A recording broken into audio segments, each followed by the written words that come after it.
예. 다음 주 월요일부터 저희가 대속제일 기간 우리 연말 기도주일을 갖게 되죠. 대속제일을 앞두고 그 대속제일의 의미에 대해서 오늘 다시 한번 살펴보기를 원합니다.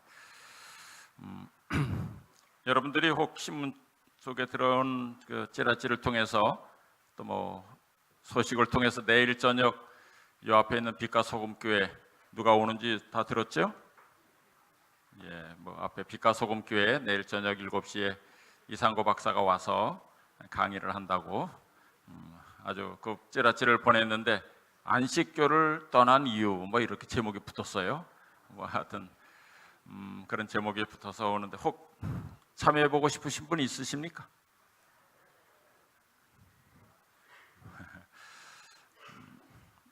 지난번 저기 안산의 그 상록교회 가서 그 진용식 교회 가서 참여를 그 강의를 했는데 그 지역에 있는 한 목사가 참여를 해봤대요.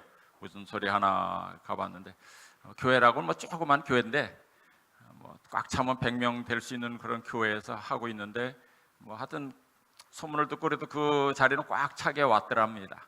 뭐 특별한 건 없고 뭐 건강 강의 좀 하다가 그 다음에 이렇게 또 뭐 성소 그 봉사에 대한 것들, 조사 심판에 대한 것들 부인하는 이야기, 뭐 그런 이야기를 좀 그냥 하더라는 겁니다. 그들이 이 박사님을 정말 사랑하고 좋아해서 부르겠습니까? 다 그저 이용해 먹는 거죠. 어떤 면에서 참 안타깝습니다. 그분이 우리 교단을 좀 홍보를 많이 한 것도 사실입니다만은 그러나 또 우리 교단에 도움을 많이 받은 것도 사실이에요. 우리가 홍보해주고 많이 보내주고 또 많이 초청하고 그래서 이번 목회자 협의회 때 지난 목회자 협의회가 있었는데 한 목사가 그러더라고요. 하나님께서 너무 이 건강 기별에 대해서 이 박사를 의존하니까 이 박사를 내보낸 것 같다고. 그분이 해야 할 일이 아니라 우리가 해야 할 일이기 때문에 너무 의존하지 말라고 그렇게 한 것 같다 하는 얘기를 뭐 얘기했습니다. 뭐 그것도 일리 있다고 생각합니다. 혹 만나면 뭐 가서 참석을 하든지 뭐 하든지 만나면 뭐 욕하지 마세요.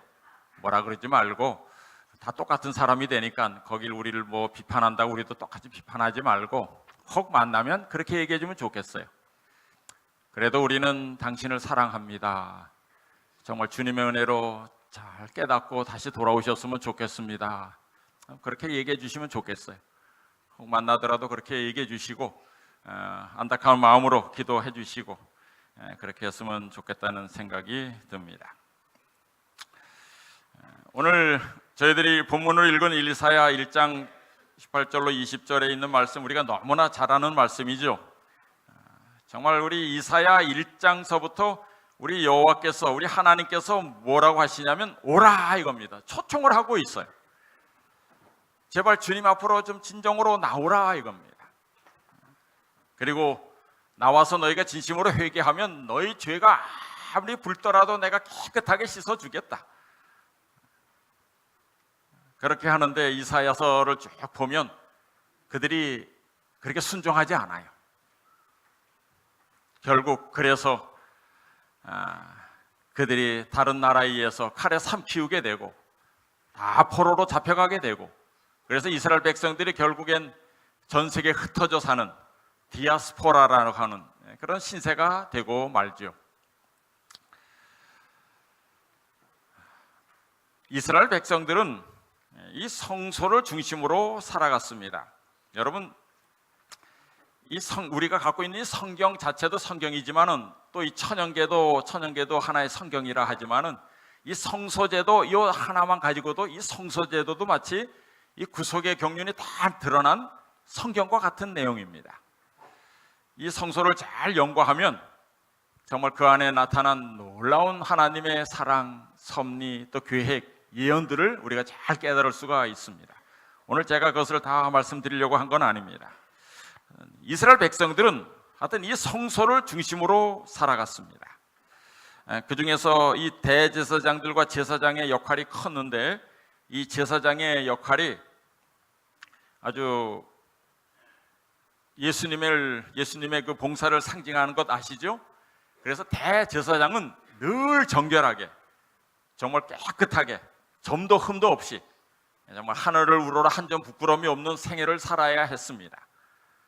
왜냐하면 바로 대제사장은 예수 그리스도를 상징하기 때문에 그렇습니다. 이 성소도 우리 구속의 과정을 잘 설명하지만은 또 이스라엘 백성들의 그 출애굽하는 그 역사도 이 구원의 과정을 설명해주고 있습니다. 이스라엘 백성이 가나안에서 야곱 때 이제 어디로 들어갑니까? 애굽에 들어가게 되고 거기서 노예 생활을 하게 되죠. 그러나 구원자 모세가 나타나서 이스라엘의 구원을 받아요.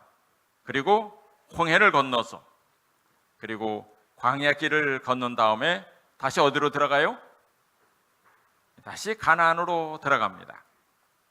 이 과정이 다시 말해서 우리 모두가 겪는 그 하나님의 백성들이 그 겪는 그 믿음의 여정과 너무나 닮았습니다. 그렇지 않습니까? 우리도 에덴 동산에서 어디로 들어가요?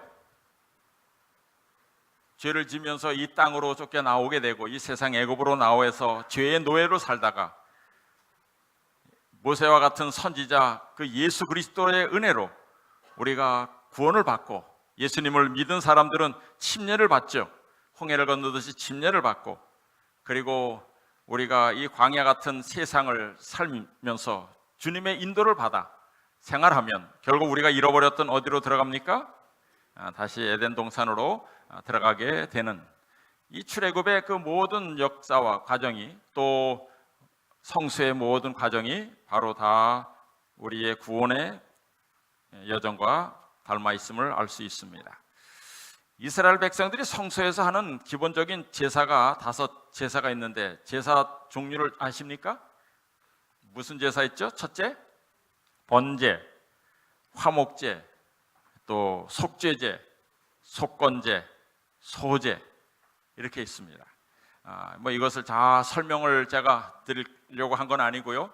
한 가지, 이 번제는 매일 제사를 드리는데 이 번제는 말 그대로 번이 뭐예요? 영어로 burn, 불로 태워서 제사를 지내는데 이 번제라는 히브리어 원어가 올라입니다. 자, 올라인데 그 뜻이 뭘까요? 올라의 뜻이 올라간다 이 뜻입니다. 히브리어하고 우리나라 말하고 참 똑같아요. 올라인데 이 번제를 드려서 이 궤도가 이 연기가 하늘로 올라간다 이런 뜻이 번제입니다.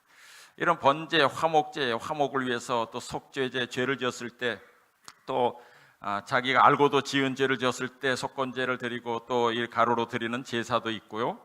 그런 게 있습니다. 크가지 이 드리는 제사를 크게 4가지로 나누면 화제가 있고 불로 태워 드리는 걸 다 화제예요. 그다음에 요제가 있어요. 요제는 뭘까요?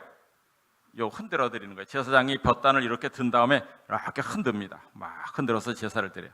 이 흔들릴 때 이 요제를 드리는 요제절에 이렇게 흔드는 것은 예수님의 무덤이 흔들리고 부활할 것을 상징했죠. 또 거제 있어요. 이렇게 들었다 놨다 하면서 이렇게 드리는 거제가 있고 전제가 있는데 전제는 이 제물에 이렇게 포도주, 기름, 피 등을 이렇게 부어서 드리는 그런 제사, 이렇게 4가지 제사법이 있습니다.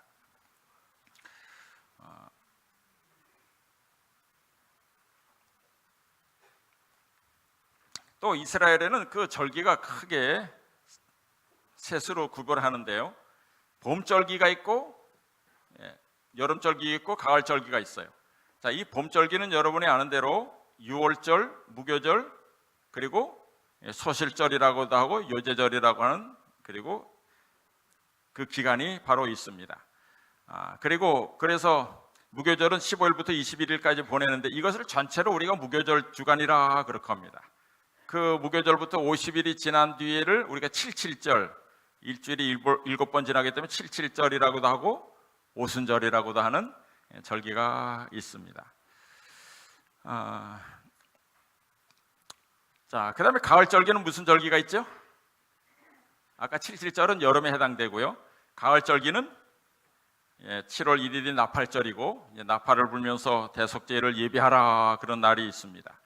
그 다음에 7월 10일이 대속제일이 있고 또 대속제일이 끝나면 이제 7월 15일부터 한 주일간 이제 그들이 초막절을 보내는데 이 7월 15일은 보통 잘 맞으면 새해가 되는 새해 첫날이 되기도 해요. 그래서 그들이 초막을 치며 장막을 치고 나가서 아주 즐겁게 보내는 한 주일이 됩니다. 이 대속제를 잘 보낸 사람들은 행복한 한 해를 맞이하며 행복하게 가족들과 함께 초막을 치고 보내는데, 들로 나가서 보내는데, 그것은 바로 우리가 이 대속제일이 끝나면 하늘에 들어가서 살게 될 것을 또 상징하는 것입니다. 이렇게 해서 이제 7 봄절기, 여름절기, 가을절기를 합쳐서 다 이제 7절기가 이스라엘에게 있습니다. 여기 봄절기고요. 그 다음에 나팔절이 있고, 그 다음에 대속제일, 초막절, 이렇게 해서 요걸 가을절기가 있습니다. 이제 이 6월절에는 바로 예수님께서 십자가에 달려 돌아가실 것을 상징했고, 예수님은 정말 아무 무교절, 누룩이 없는 떡처럼 아무런 죄 없이 장사되었죠. 죄 없이 돌아가셨고, 그 장사 지낸 무교절 주무신 날, 그래 초실절날 부활하셨고, 오순절날 성령 강림함을 받았고, 이때를 이제 예수 초림의 시기라 하고요. 가을절기에는 이제 나팔절, 대속제일, 초막절인데, 이 나팔절은 이제 심판을 낸 날이 올 것을 미리 경고하는 날이죠. 그리고 대속제일의 심판 기간이라면 초막절은 구원을 상징합니다.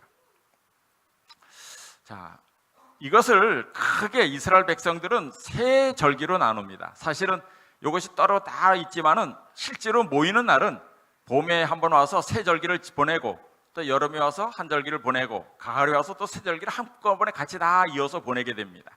그래서 이제 크게 3대 절기로 말하는데, 신명기 16장 16절부터 보면 너희 중 모든 남자는 1년 3차 곧 무교절과 77절과 초막절에, 그랬어요. 크게 어떻게 나눈다고요? 무교절과 77절과 초막절에, 그렇게 말해요. 네 하나님 여호와의 택하신 곳에서 여호와께 보이되 공수로 여호와께 보이지 말고 각 사람이 네 하나님 여호와의 주신 복을 따라 그 힘대로 물건을 드릴지니라. 그러니까 세 번 이 성전에 가서 다 보이는 거. 평상시에는 어디서 예배드리고요? 자기가 속한 지역에 회당에 가서 예배드리지만은 1년에 3차는 예루살렘에 가서, 이 성전에 가서 하나님께 경배하는 그 절기를 보냈습니다.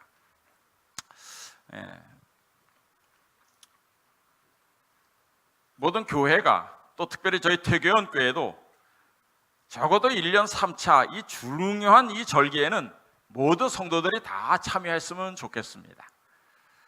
매 안식일도 모이지만은 중요한 절기, 저희 교회에서 하는, 대부분의 교회에서 하는 그 큰 절기가, 이 3대 절기가 뭐가 있나요? 큰 행사가. 봄에는 뭐가 있죠? 초에는 1월에 사경회가 있어요. 또 여름에는 뭐가 있죠? 장막부흥회가 있어요. 그리고 겨울에 뭐가 있어요? 대속제일, 연말 기도주일이 있습니다. 이 기간 동안에는 정말 이스라엘 백성들이 그렇게 정성을 들여서 참여한 것처럼 우리도 이 절기 기간 동안에는 일주일 동안 무슨 일을 좀 있더라도 좀 접어두고 주님 앞에 나와서 얼굴을 뵈는 일을 가졌으면 좋겠습니다. 내년에는 사경의 강사로 특별히 현대현 목사를 초청을 해놨습니다. 오래전에 했습니다. 왜냐하면 내년에는 저희 교회가 추구하는 목회양 지침이 모든 교인들이 이제 교리에 있어서 아주 확고한 토대를 쌓는 그런 해로 정했기 때문에 그래요.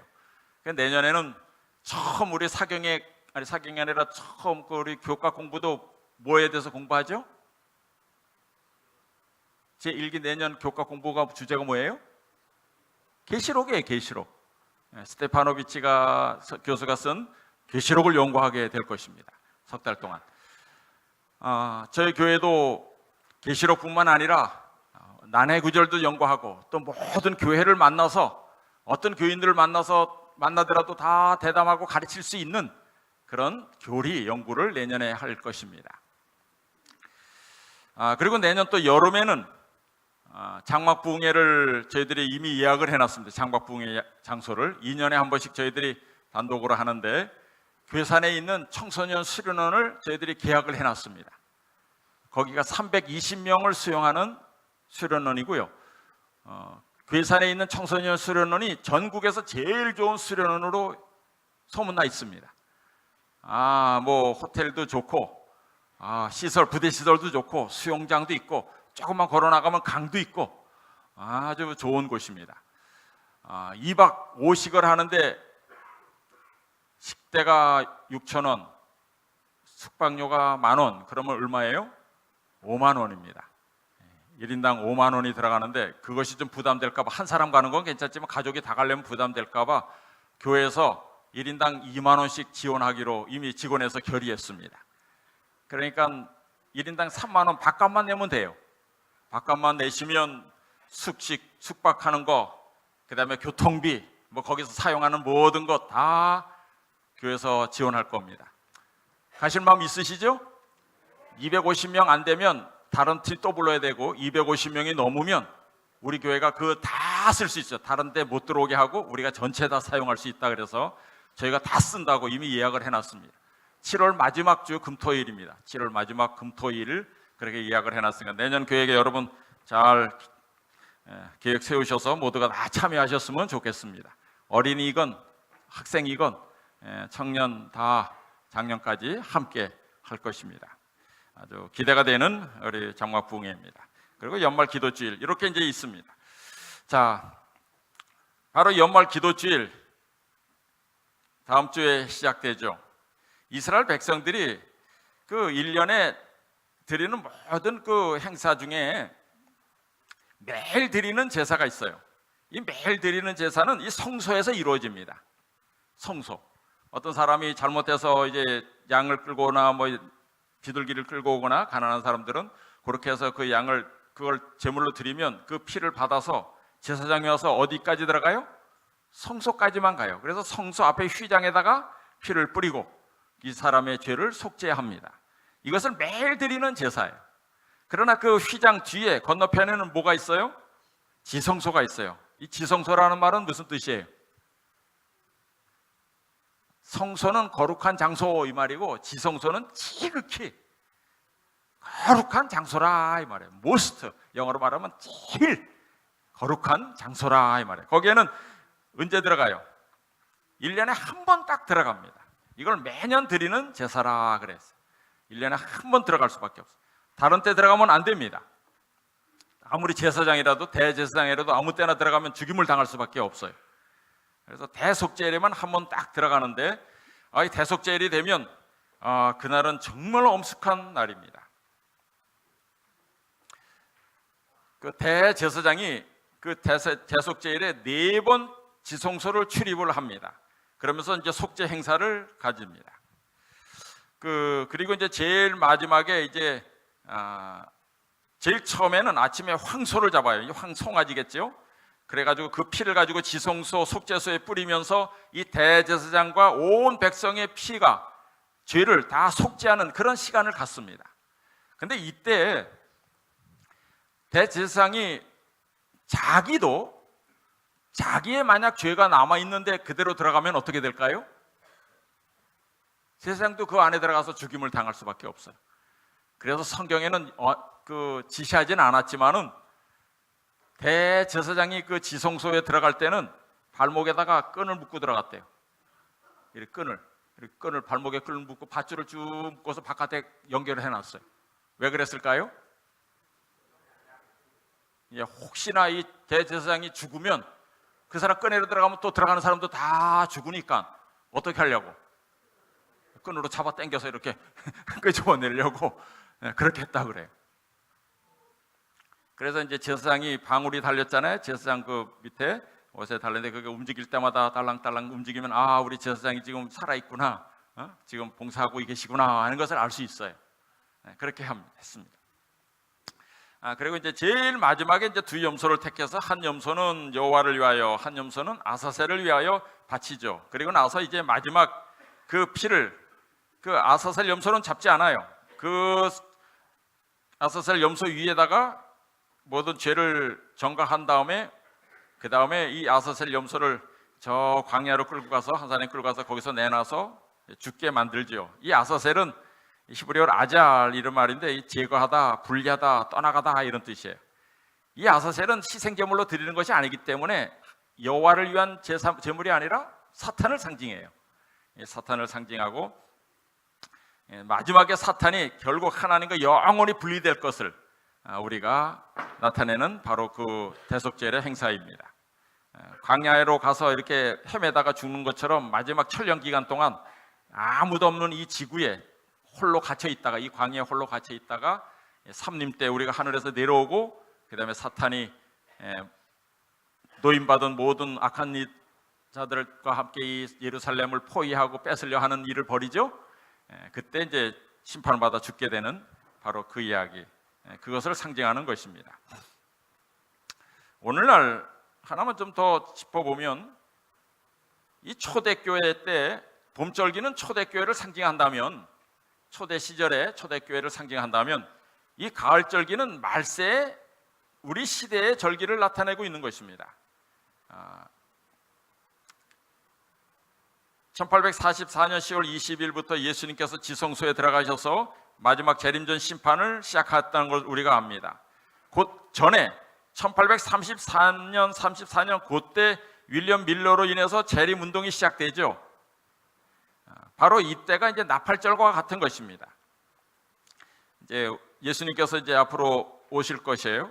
그러나 바로 이 나팔절, 윌리엄 밀러가 예수님의 심판이 가까웠으니 회개하라는 운동을 벌이죠.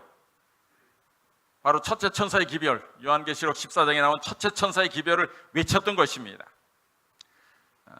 그러나 그 윌리엄 밀러는 그때 성소가 정결케 된다는 그 말을 예수님의 재림으로 오해했어요. 왜냐하면 그 당시 성소는 이 지구라고 생각했어요. 모든 대부분의 학자들이 이 지구가 성소이기 때문에 이 지구가 깨끗해지려면 예수님이 오시는 일밖에 없다, 이렇게 생각했던 것이에요. 그래서 성소 정결의 의미를 잘못 알았던 거죠. 그러나 이 성소 정결은 하늘에서 시작되는 재림전 심판, 모든 하나님의 백성들의 죄를 도말하는, 아주 깨끗하게 하는, 정결케 하는 예식을 하늘에서 시작됐다는 것을 윌리엄 밀러는 이해하지 못했기 때문에 그렇게 기별을 전했던 것입니다. 이 대속죄일이 있고, 그리고 이제 이게 이 심판 대속죄일 기간이 끝나면 예수님께서 재림하실 것이고, 우리는 이제 영원한 초막절에 들어가게 될 것입니다. 바로 이 기간, 정결하고 성결케 살아야 하는 기간에 우리가 살고 있습니다. 아직 이 조사 심판이 살아있는 자들에게 대해서는 아직 시작하지 않았어요. 곧 아마 시작할 것입니다. 근데 누구부터 시작한다고 말씀드렸죠?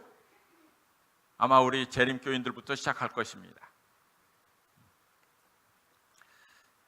그리고 정결하고 인정받은 사람들이 위해 하나님께서 인을 치는데, 그 인받은 자들 위해 늦은 비 성령이 임하고 그들이 나가서 크게 외칠 때 예언된 대로 바벨론에 있는 수많은 사람들이 이 안으로 들어오게 되고, 그래서 한 사람까지, 최후의 한 사람까지 다 들어오게 되면 이제 예수님께서 지성소를 나오시면서 이제 다 되었다 말씀을 하십니다. 그리고 이제 마지막 사건들, 이제 재앙과 예수님의 재림의 사건으로 이어지게 되는 것이죠. 전에 제가 한번 말씀드렸는데, 이 성소봉사는 크게 세 가지로 나누는데, 성전뜰의 봉사는 희생봉사입니다. 또 성소봉사는 속죄봉사예요. 또 지성소봉사는 심판의 봉사입니다. 우리 하나님께서 왜 연말 기도주일, 그 대속죄를 제정하셨을까요? 그것도 한 번만 하는 게 아니라 매년 이렇게 가지게 하셨을까요? 시편 33편 14절부터 있는 말씀 제가 읽겠습니다. 곧 그 거하시는 곳에서 세상의 모든 거민을 하감하시도다. 저는 일반의 마음을 지으시며 저희 모든 행사를 감찰하시는 자로다. 온 땅은 여호와를 두려워하며 세계의 모든 거민은 그를 경외할지어다. 첫 번째 목적은 하나님을 경외하도록 하기 위함입니다. 정말 이 세상에 몰두해서 살아가는 우리에게 정말 이번 기간만을 통해서라도 하나님을 진심으로 두려워하며 경외함을 회복하라는 그 기간이 바로 이 대속죄일 기간입니다. 이 두려워한다는 말과 경외한다는 말은 같은 말이에요.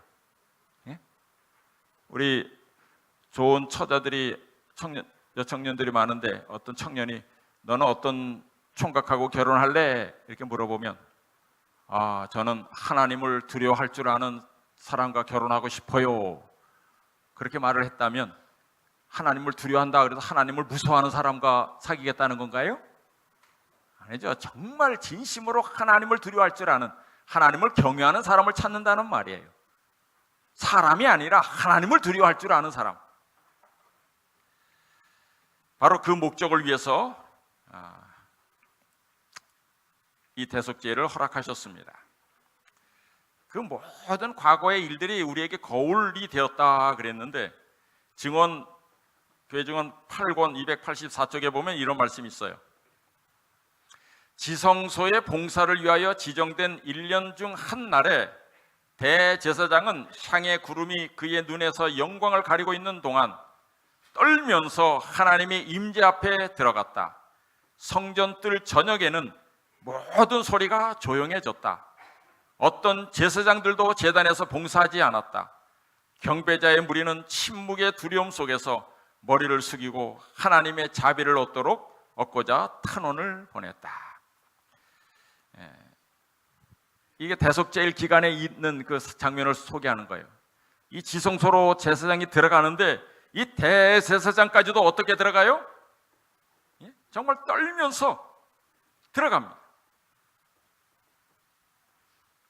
모든 제사장들이, 바깥에 있는 제사장들이 그 시간만큼은 아무 일도 하지 않고 정말 조용하게 침묵 속에서, 두려움 속에서 제사장의 일이 마쳐지기를 기다리고 있어요. 만약에 들어갔는데 하나님 앞에 마지막 제물을 위해 피를 드릴 때 하나님께서 간합하셨다 하시면 이 우림과 두밈에서 빛이 반짝반짝 나면서 내가 기뻐 받았다는 뜻이 비춰지는데, 만약 거기에 구름이 끼거나 하면 어때요? 하나님께서 받지 않으셨다는 뜻이 돼요. 그러면 어떻게 돼요? 아직 도로 나와서 아직도 우리 가운데 죄를 고백하지 않은 사람이 있다, 회개하지 않은 사람이 있다. 그래서 각 지파별로 제비를 뽑고 또 이렇게 해서 죄인을 갈라내고, 그래서 그 죄인을 돌로 쳐서 죽이고, 그렇게 한 다음에 다시 들어가게 되죠. 그래서 정말 우리 모두가 주님 앞에서 다 회개하고 용서받았는지, 그것을 심판받는 날이기 때문에 아주 두려움 속에서 그 시간을 보내었습니다.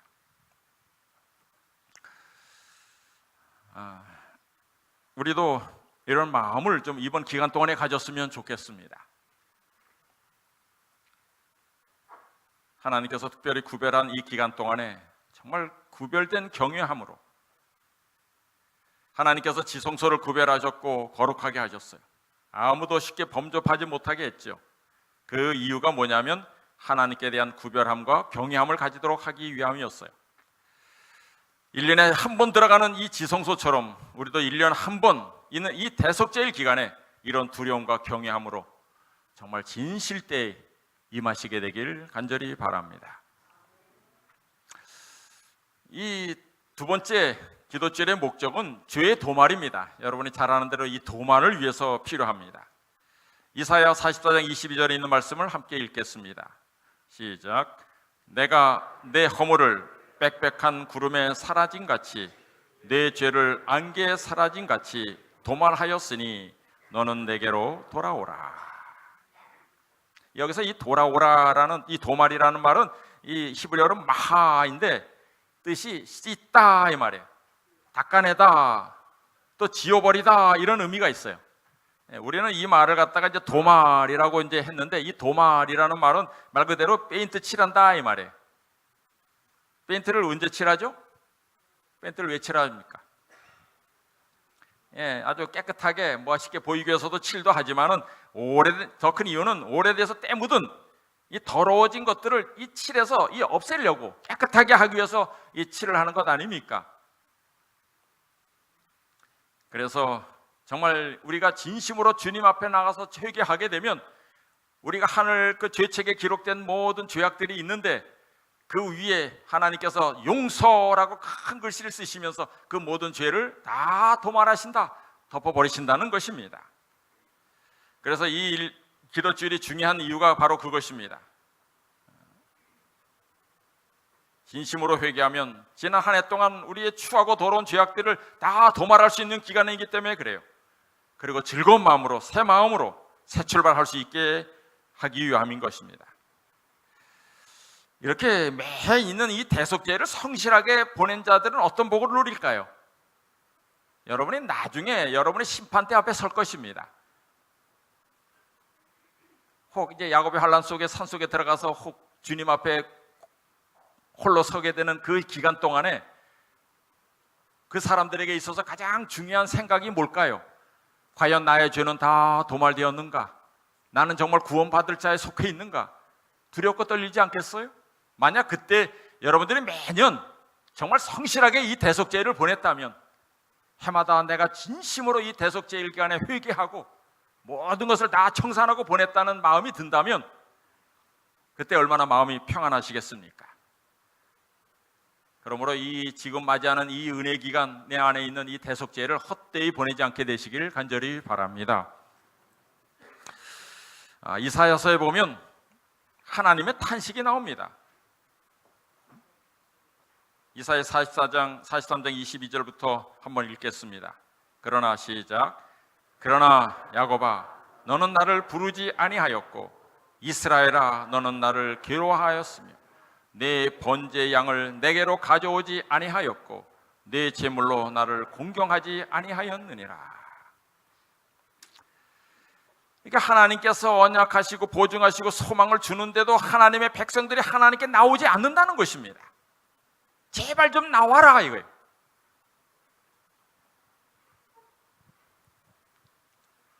그때나 지금이나 다릅니까? 똑같습니까? 정말 하나님 앞에 진심으로 나아가는 사람이 많지 않아요. 이사야 시대에도 그랬어요. 그래서 이스라엘 백성이 결국 바벨론의 포로로 잡혀가게 되지 않았습니까? 그러니 정말 회개하라. 그래서 39장까지는 그런 말을 계속 하다가 40장부터 이제 너희들에게 위로한다 그러면서 소망의 말을 계속 주는 것입니다. 그래도 하지 않습니다.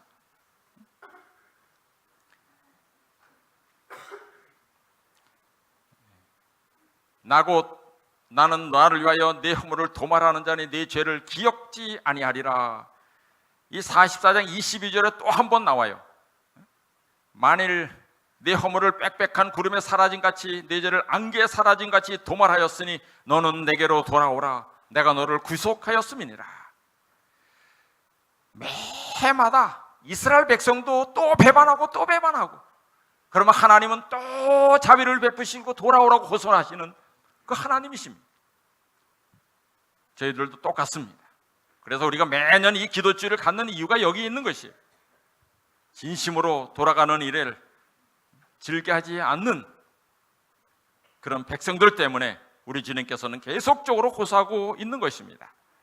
계속적으로 반복하여 주님을 배반하고 떠난 이들을 향하여 우리 주님은 다시 돌아오라. 그러면 언제든지 너희의 잘못과 죄악을 도말해 주겠다고 약속해 주시는 것입니다. 정말 지워버리겠다고 약속해. 돌아오기만 하면 우리 죄악을 어디에다 집어 던져 주신다고요? 깊은 바다에 던지고, 어떤 분은 그 입구에다가 뭐라고 쓴다고요? 낚시 금지 뭐 이렇게 써붙인다고. 근데 여러분, 지구에서 제일 깊은 바다가 몇 미터예요?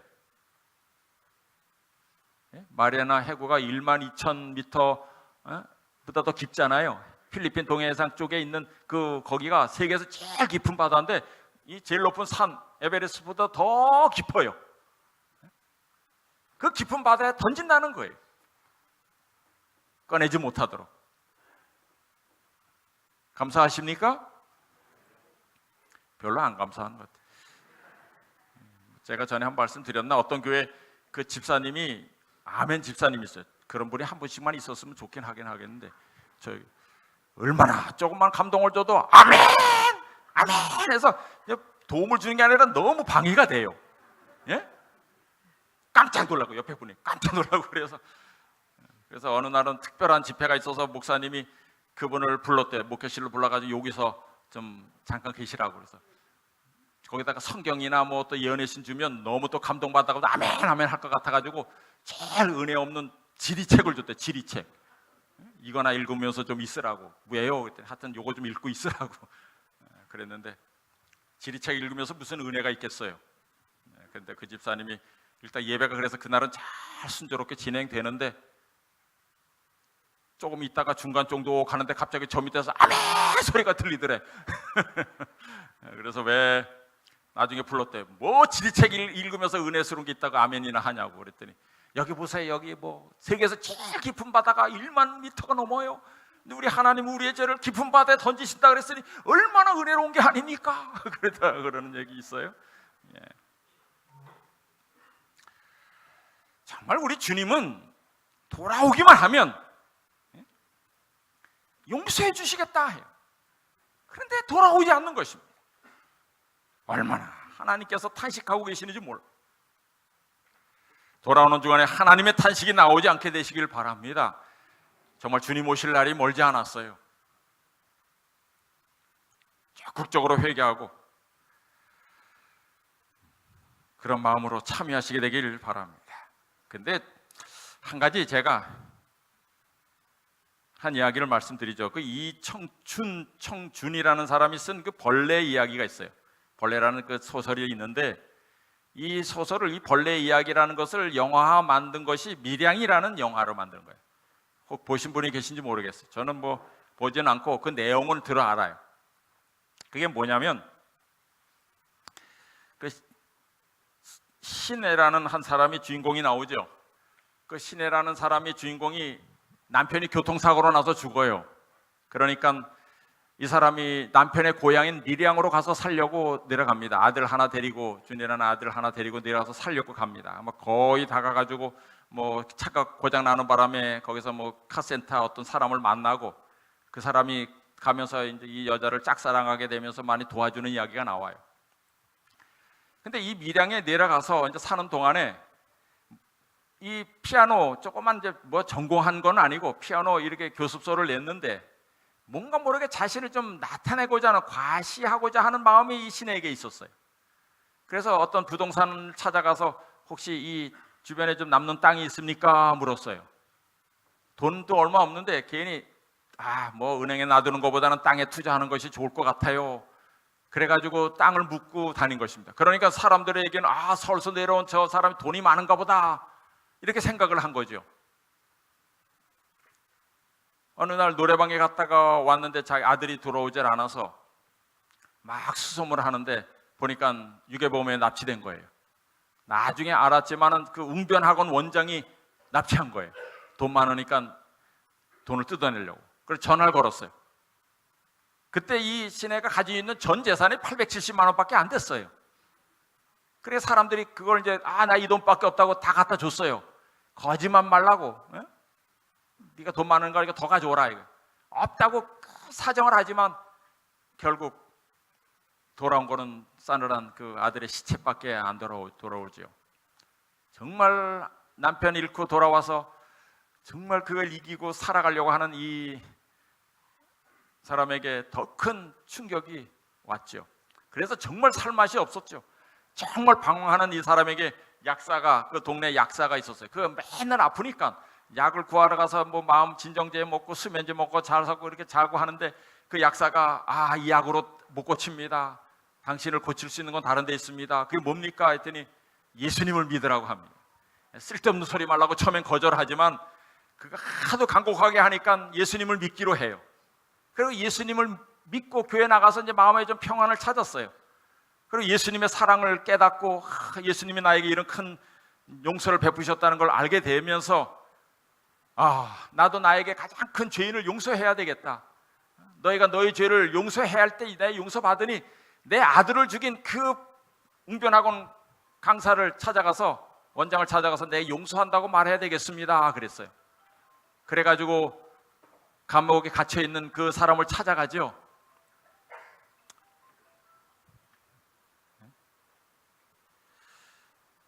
그래서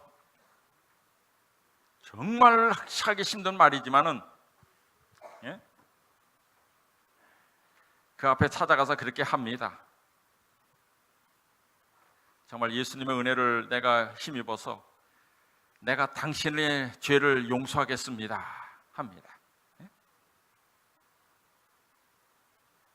당신의 죄를 용서합니다. 그러면 그 사람이 어떻게 해야 될까요? 예? 정말 정작 용서를 고마워하면서 감사하고 땅에 얼굴에도 쳐박고 감사해야 되는데, 그렇게 어렵게 고백을 했는데 그 원장의 말에서 입에서 나온 말이 뭐냐면, 너무나 태평하게 나는 이미 하나님께 용서를 받았다는 말로 합니다. 나는 당신의 용서가 필요 없습니다 라고 말하는 거예요. 아주 충격적인 선언을 하죠. 이 신의 용서가 별로 의미가 없다는 듯이 얘기합니다. 사람을 죽인 자기가 예수님께서 찾아오셔서 이 죄인 중에 죄인인 자기를 주님께서 용서해 주셨기 때문에 자기는 너무나 행복하게 살고 있다는 얘기예요. 아니, 우리 하나님은 이런 하나님인가? 내가 믿는 사람이 하나님이 이런 하나님인가? 다시 회의에 빠지게 되고 막 자살 기도까지 하게 되고 막 그런 일을 벌이죠. 여러분은 어떻게 생각하세요? 예?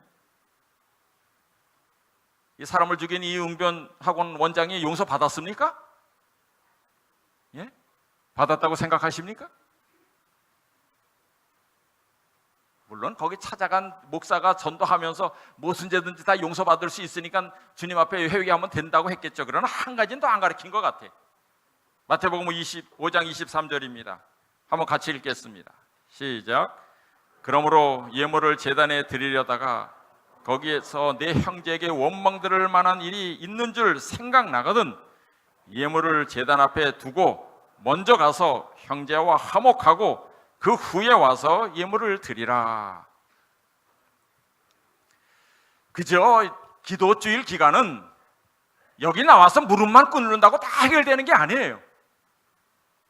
어떤 교회 집사가 연말 기도주일을 하는데 옆에 장로님이 자기가 구멍가게 하는데 그 어려운데도 외상을 안 갖고 그렇게 그냥 1년 동안 묵히던 한 장로님이 기도를 하는데, 제가 그 가난한 집 제가 외상을 주고도 아직도 못 갚았습니다. 이런 죄를 용서하소서. 그러길래 그 옆에를 듣고 다음 주는 외상값 받겠구나 하고 기다리고 있는데 외상값은커녕 1원도 안 갖고 오더라는 거죠.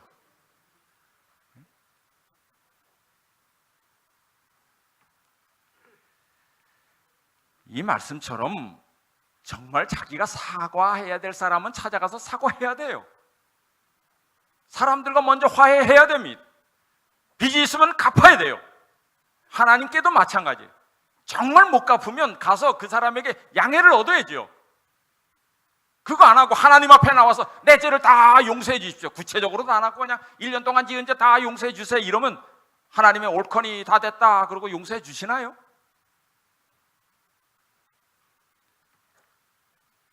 이렇게 신앙을 잘못하는 사람이 너무 많아요. 정말 하나님을 믿고 신뢰한다면 내가 다 갚아도, 내가 다 용서를 구해도 하나님이 나를 도와주시고 용서해 주신다는 그 믿음이 있어야죠. 그래야 그것이 참으로 하나님을 신뢰하는 사람의 모습으로 살아가게 되는 것입니다. 그렇죠? 이렇게 대충 넘어가니까 주님의 재림이 늦어지고 있는 거예요.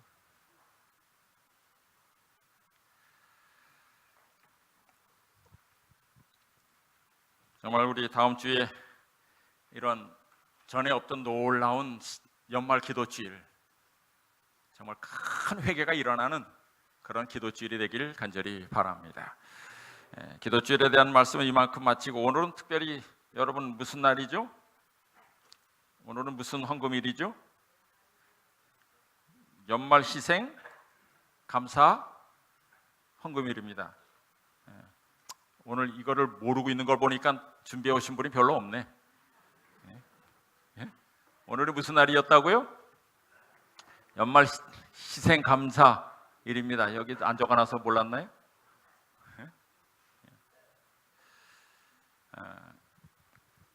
희생 감사 다시 말해서 희생이라는 말은 아무 때나 쓰지 않아요. 로마서 12장 1절에 그러므로 형제들아 내가 하나님의 모든 자비하심으로 권하노니 너희를 권하노니 너희 몸을 하나님이 기뻐하시는 거룩한 산 제사로 드리라. 이는 너희의 드릴 영적 예배니라. 너희 몸을 거룩한 뭘로 드리라고요? 산 제사로 드리라. 너희 몸을 드리라 이거예요. 산 제물로 드리는 것이 뭡니까? 제사로 드리는 것이 죽으라는 말은 아니에요.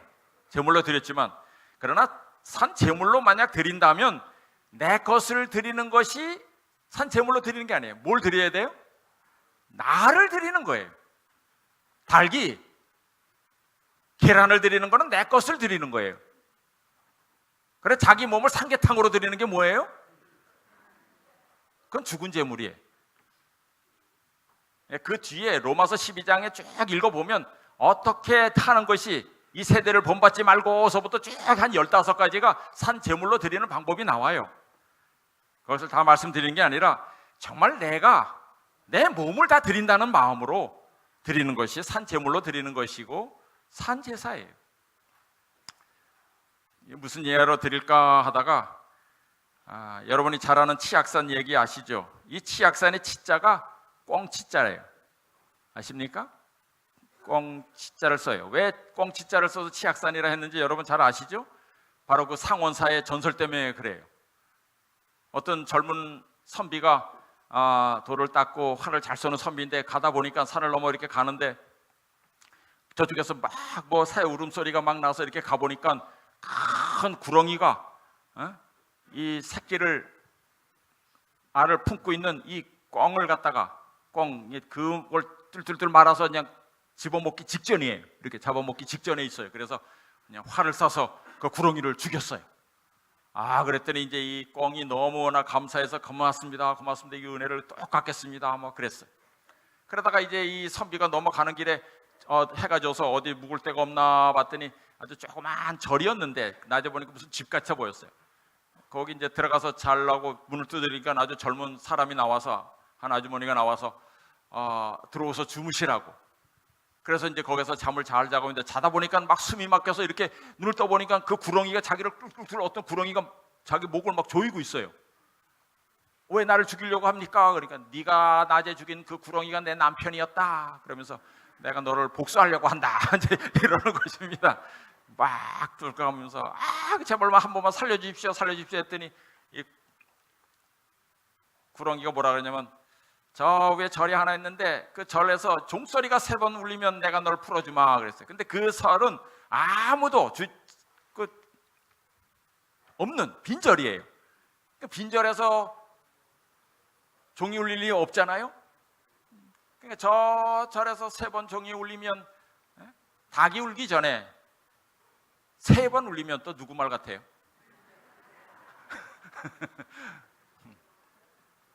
내가 너를 풀어주겠다 했어요. 그래서 정말 꽉 쥐어서 막 죽어가는데 갑자기 종소리가 하나 띵 울립니다. 이게 웬일이냐? 깜짝 놀랐어요. 구렁이도. 또 조금 있다가 또 한 번 꽝 울려요. 그러더니 조금 있다가 또 3번 마저 울립니다. 그러니까 이 구렁이도 뭐 옛날 절에서 얘기하는 대로 자기가 이게 부처님의 뜻인가 보다. 이러다가 내가 지옥 간다 생각해서 풀어주고 갔대요. 이 빈절에서 어떻게 이 종이 울렸나 하고 아침 일찍 거길 가보니까 뭐가 3마리 떨어져 있어요? 꽁이 3마리가 자기를 구해준 은혜를 생각하면서 머리로 냈다 달려오면서 종을 쳤다는 거 뒤로받으면서 한번 치고, 남편 꽁이 또 한번 뒤로치고, 새끼 꽁이 또 동생인지 뭐 와서 또 한번 뒤로받아서 어쨌든 그래서 3번 종을 울려서 이렇게 살렸다 하는, 그래서 이제 치악산이 된 거예요. 그 꽁치자를 써서. 이렇게 하는 것이 산제물로 드리는 건 죽었지만은 정말 자기를 하나님 앞에 온전히 드리는 건, 내 것이 아니라 나를 드리는 그런 마음으로 오늘 헌신하는 날이 오늘입니다. 특별히 생각 안 했더라도 주님 앞에 그런 마음으로, 감사한 마음으로 헌신하시게 되길 바랍니다. 이를 마치면서 우리 이 말씀 읽고 마치겠습니다. 디도서 3장 5절입니다. 시작. 우리를 구원하시되 우리의 행한 바 의로운 행위로 말미암지 아니하고 오직 그의 긍휼하심을 쫓아 중생의 씻음과 성령의 새롭게 하심으로 하셨나니. 정말 우리를 구원하신 우리 하나님, 정말 우리가 진심 어린 마음으로 회개하면 우리가 처음 읽었던 이사야 1장 18절의 말씀처럼 우리의 진홍같이 붉은 죄도, 우리 주홍같이 붉은 죄도 흰눈처럼 또 흰 양털처럼 우리의 죄를 용서해 주실 것입니다.